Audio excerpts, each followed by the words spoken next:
kita akan masuk ke jurang lebih dalam sih. Jadi sebenarnya gini, sebenarnya ini terjadi seperti ini di tengah kebingungan dunia sih. Jadi dunia ini bingung gitu. Karena dari krisis Wall Street yang 2008 itu kan krisisnya sebetulnya krisis moneter, tapi krisis moneter skalanya lebih gede dari krisis moneter Asia gitu. Dan kemudian caranya kan sebetulnya cetak uang, quantitative easing dengan penerbitan surat utang dibeli oleh The Fed dan sebagainya, uang berputar di sana. Nah orang bingung gitu, kalau bank sentral aja kayak The Fed bisa cetak uang, saya bisa cetak uang juga nggak? Nah diciptakanlah ada apa? Uang digital lah, ada perusahaan startup lah, menggulung yang namanya persepsi. Dan kemudian bergeser, yang tadinya tuh dapat uang itu dari dividen payout, dari perusahaan untung, mendapatkan uang dari apa? Dari capital gain. Kalau saham saya sekarang bagus 100, karena orang percaya masa depan saya jadi 150, saya keluar dapat 50. Nah, seperti kata Pak Fuad Bawazir tadi, yang terakhir tidak keluar, ya yang akan menerima semua bencananya. Jadi ini kan sebetulnya permainannya simpel aja. Uangnya itu dari mana? Capital gain. Capital gain di-drive oleh apa? Oleh persepsi, kepercayaan akan masa depan. Oke. Nah, kapan itu berhentinya? Ya ketika stop. Nah, tapi kenapa tadi pertanyaan Bang Nur Hidayat, kenapa di luar negeri bisa berjalan? Kapitalisasi pasarnya itu besar dalam artian bahwa investor base-nya juga besar, Mas.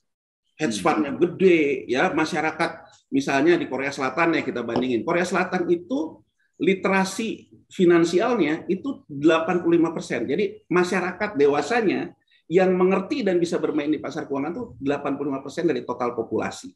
Amerika Serikat lebih gede lagi, Amerika Serikat 91%-an. Jadi artinya apa? Begitu skema ini bermain persepsi, orang yang terlibat itu juga gede. Di kita berapa sekarang? Yang saya dengar terakhir katanya di 14%-an kita. 14% makan 500 triliun, Mas. Itu kan nggak cucuk gitu, makanya akhirnya membutuhkan uang BUMN. Di situ yang harus kita, artinya apa? Ekosistem bursa kita belum ekosistem yang bisa menyerap karena investor base-nya cuma kecil. Kalau dipaksakan, maksa BUMN, maksa asuransi, cilaka kita.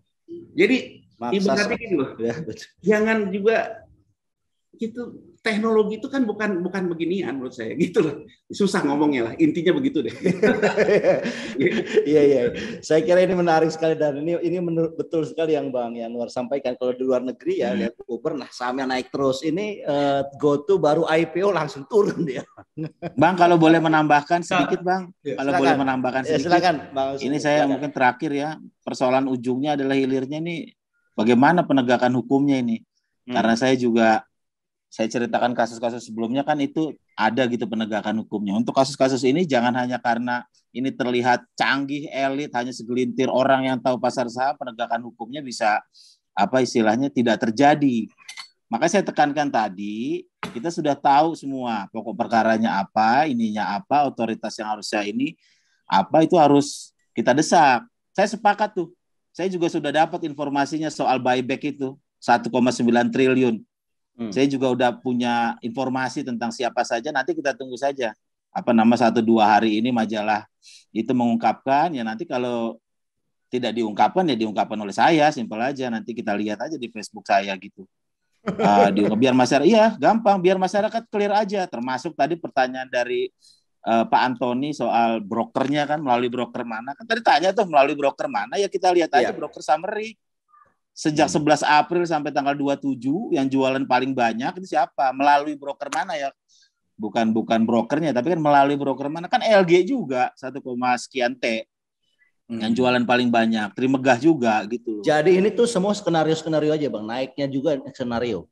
Ya saya tidak bisa bilang gitu, kita lihatin depan mata aja deh. Ada yang keluar sebelum IPO ya, artinya 1,9 T.